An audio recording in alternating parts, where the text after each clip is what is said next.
Di tepi sungai Musi yang berkilau, cahaya pagi menembus kabut tipis yang menari di atas permukaan air. Seolah-olah kabut ini menyembunyikan rahasia sebuah kerajaan besar yang baru saja terbangun dari tidurnya. Di kejauhan, siluet kapal-kapal bercadik tinggi terlihat. Layar mereka menangkap bisikan angin lembut, membawa muatan berharga seperti rempi-rempa, emas, dan sutra dari negeri-negeri yang jauh. Inilah Sriwijaya, permata maritim Nusantara.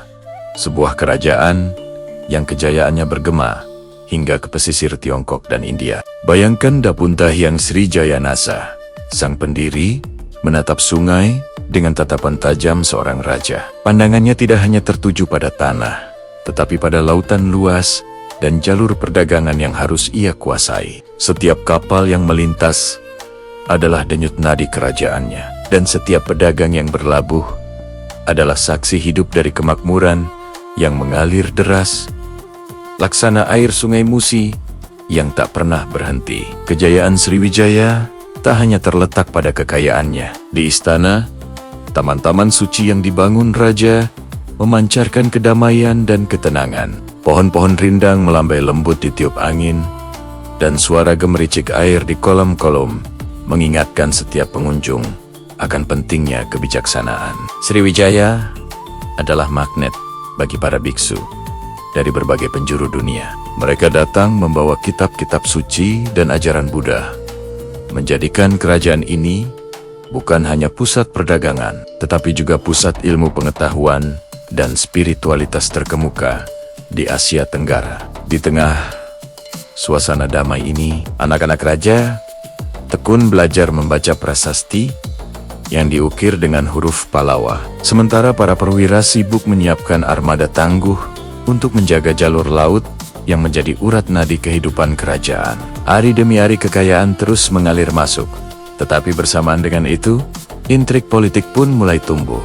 Para pedagang asing membawa bisikan-bisikan dari luar, dan beberapa bangsawan mulai menimbang kekuatan mereka sendiri, menciptakan krio-krio di bawah permukaan yang tenang. Di malam yang sunyi, sang raja menatap langit yang dipenuhi bintang. Ia seolah merasakan angin samudra membawa pesan. Kejayaan bisa sirna dalam sekejap jika hati manusia tak lagi selaras dengan bumi dan laut yang mereka jaga. Kekhawatiran ini bukanlah tanpa dasar. Di balik kemegahan yang terpampang, ada bisikan ancaman. Rival dari jauh mengincar harta dan kejayaan Sriwijaya, dan bayangan gelap dari sebuah kekuatan besar di selatan India, Kerajaan Chola, mulai terasa di Cakrawala. Dan hari itu pun tiba. Armada Chola yang perkasa muncul dari balik kabut. Kapal-kapal perang mereka mengarungi perairan menuju jantung Sriwijaya. Bayangan prajurit asing yang mendarat di pesisir menjadi pemandangan yang menakutkan. Namun, para prajurit Sriwijaya, meskipun mungkin kalah jumlah, tidak gentar. Dengan perisai terangkat dan tombak di tangan, mereka berjuang mati-matian, mempertahankan setiap jengkal tanah dan pelabuhan yang telah memberi kehidupan bagi rakyatnya. Pertempuran ini bukan hanya tentang emas dan rempah, tetapi tentang kehormatan dan masa depan sebuah peradaban yang telah berdiri kokoh selama berabad-abad. Saat kabut malam kembali menyelimuti sungai, ribuan lilin dinyalakan di dalam istana. Sang raja berjalan perlahan menyusuri koridor, merasakan denyut kerajaannya yang seakan bernapas bersamanya. Ia tahu, meskipun perang membawa kehancuran, semangat rakyat dan pengetahuan yang telah mereka kumpulkan akan menjadi warisan abadi yang tak akan lekang oleh waktu. Di kejauhan, suara genta dari para biksu terdengar, memanggil jiwa-jiwa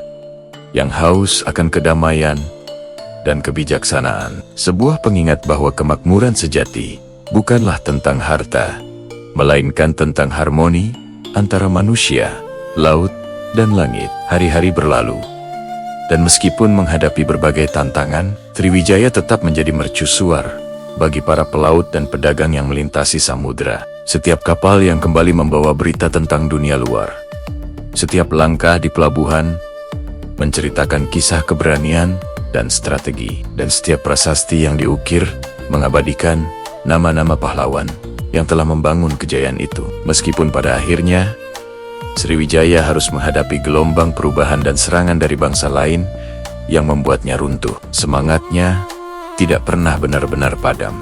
Kerajaan ini tetap hidup dalam bisikan Sungai Musi, dalam reruntuhan candi yang tersisa, dan dalam setiap kisah yang diceritakan dari generasi ke generasi. Di sana, di antara riuh masa lalu dan ketenangan masa kini, Sriwijaya berdiri sebagai saksi bisu, sebuah pelajaran bahwa kejayaan sejati bukanlah tentang kekuasaan semata, melainkan tentang keberanian menghadapi badai, kebijaksanaan dalam menjaga ilmu, dan hati yang tetap setia pada tanah airnya, tak peduli seberapa dahsyat ombak zaman menerpa. Terima kasih sudah menonton. Jika kalian menyukai cerita tentang sejarah Nusantara seperti ini, jangan lupa untuk like, subscribe, dan nyalakan lonceng notifikasinya agar tidak ketinggalan video kami selanjutnya. Sampai jumpa.